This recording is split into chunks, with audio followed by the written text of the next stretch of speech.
As if the TwitchCon disaster with Emeru wasn't already bad enough, as well as Dan Clancy's absurd damage control. Well, now we're getting even more reports about how terrible the event's been, as that takes us to Iron Mouse, who says, I deeply apologize to all the VTubers and the fans who had meet and greets at the VTuber booth this year. It breaks my heart to know staff threw out all the gifts. I should have known better than to trust them and taken care of everything ahead of time. I'm so sorry, everyone. One of the top responses here to Mouse from Buff Pup reads and also mentions Iron Mouse helping out, saying, Girl, it's not your fault. It's clear as day that they don't know anything about VTubers or care about safety, even when people express months beforehand. When I asked to have a meet and greet for Rose on the screen, they said they had no idea how to do it, and you came in and helped, so I don't want to hear you blaming yourself. I love and appreciate you more than ever, and I'm sorry your experience with trying to help friends was super soured by Twitch literally not caring, as usual.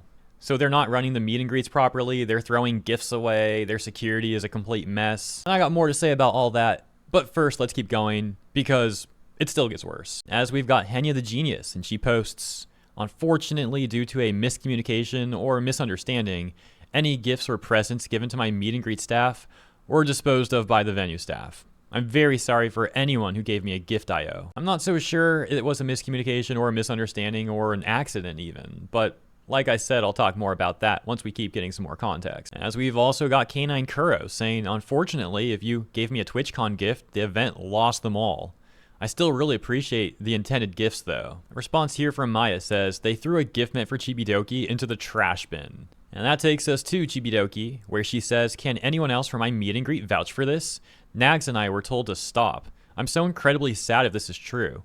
I was genuinely so excited to meet everyone. They told us we had to end for safety. And that takes us to Chibidoki's experience, because not only did she have gifts thrown away, but they also gave her the complete runaround and cut her event short, citing safety concerns. Isn't that ironic? As Chibidoki says, sorry for the wait chat, not having the best experience right now, just ugh. The staff have been lovely for the most part, but they wouldn't let me enter and told me to walk all the way to the help desk to get permission to enter my meet and greet, because their wristband they gave me doesn't work. I also had to show my face. It was very scary for me, but I understand why. Bruh, imagine not even being allowed to enter your own meet and greet. And it sounds like this was because of a mistake they made with the wristband they gave her or something. So then she had to go like walk around all the way back to the help desk, get that swapped out or whatever. And by that point in time, you know, the whole meet and greet has probably been delayed. That certainly cuts into the time of the meet and greet, which means she has less time to actually hold the event because of their mistakes. And it actually still gets worse from here, because Chibi then responds and says, they also cut us short and we didn't get to meet everyone. I'm so sorry. If you see me around the convention, please feel free to say hi. And this dude Robrano says, wait, they cut you guys short? When I asked the staff, they said it was y'all who cut it short. I can't believe they try and shift the blame onto you guys. Chibi says, what? No. We always meet every person. Last year we stayed for 3 hours. I think the line was too long, and for safety, they didn't want us staying. He says, oh, that's sad. A lot of us had to leave because they told us the line was cut because of your voice issues. Because I think that's what it says. ID sues. I think it's issues. And that typically, they move folk to a different meet and greet area, but due to health conditions, it was just cut off. Chibi says, what? But I never told any staff of my voice problems. I didn't even talk to any staff near my booth, only at the entrance. And he says at 3:30, they said the line was cut off and that while most creators typically go to a separate meet and greet area to meet overflow fans, due to the quote-unquote circumstances, we all had to leave. And Chibi says, I don't think that's referring to me being sick. I think they're referring to the really bad stuff that happened yesterday. Then he says, the stuff that happened yesterday was horrible, but they specifically said that if a creator wanted to meet everyone in the line, then they'd move to a separate area. However, all of us were told to leave because you weren't feeling well and couldn't meet with more people. Robrano then added, I even asked the line capper if there was anything I could do after being told that everyone had to go, and he just said, leave. Oh yeah, you can leave. Bruh. Chibi would then post about the conversation that we just read between her and Robrano, saying, can anyone else from my meet and greet vouch for this? Nax and I were told to stop. I'm so incredibly sad if this is true. I was genuinely so excited to meet everyone. They told us that we had to end for safety. I never even told any staff I'm sick. I'm so confused. I showed up and asked if I could wait for Nags before going out. That's the only time staff talked to me in the meet and greet area before telling us to cut the line short. I'm so sorry if this is true. Which takes us to this response. TwitchCon staff is all over the place on miscommunication between attendees and streamers. A friend of mine was given so much incorrect information, being originally told she could join your line after a separate meet and greet at the same time, but then removed entirely from the meet and greet area. She had a small gift bag of things in a clear bag she wanted to give you. Well, I mean, they'd probably throw it out anyways, but, I'm making a joke. It still sucks, but, like, I'm not joking either. Like, they probably would throw it out, as we know. She asked security if they could give it to you. They said yes. Oh my gosh. They said yes, then proceeded to toss it into a nearby trash bin. She confronted them about it. They told her it was a security risk and could have held an explosive. Dude, that's freaking crazy.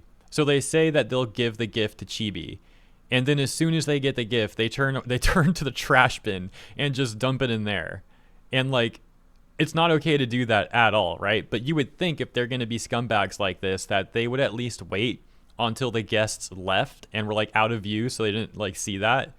But it sounds like they did it right in front of them. Like they did not even care at all. Oh yeah, we'll give it to her, and then instantly tosses it in the trash. Actually insane. And this whole thing about this like random security that she gave the gift to try and like give the Chibidoki, and them lying about that, saying that they'll do it, and then turning around and throwing the gift away, saying it could be an explosive.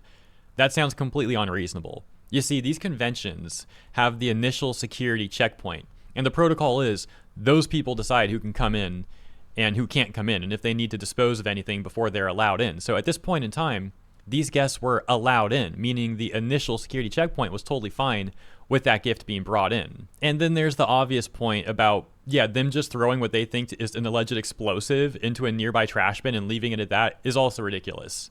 That wouldn't do anything to stop the alleged explosive if they really thought that's what it was. Which, I mean, in my opinion, based off what I just read, I don't think they actually thought that. I think these people are just scumbags, and they were happy to throw someone's gift away. And as we know from the other anecdotes that we've been reading, this was not a one-time thing. This has been a recurring theme throughout TwitchCon, with staffers, whether security or other staff, throwing gifts away. And there's a bit more to read about all of this, but I suppose while I'm making this long-winded commentary section now, I mean, comparatively to the rest of the video so far, I'll mention my opinion some more, real quick. So we already know that some creeper went after Emiru, and in large part, you can argue that Twitch not allowing her to have her favorite security guard, banning that dude, and seeming to limit what the security that she did bring was able to do is something that enabled this creeper to do what he did. But regarding the rest of this, specifically like this issue of meet and greets being ruined, guests being lied to, and gifts being thrown away, it seems like this has all been disproportionately affecting VTubers specifically.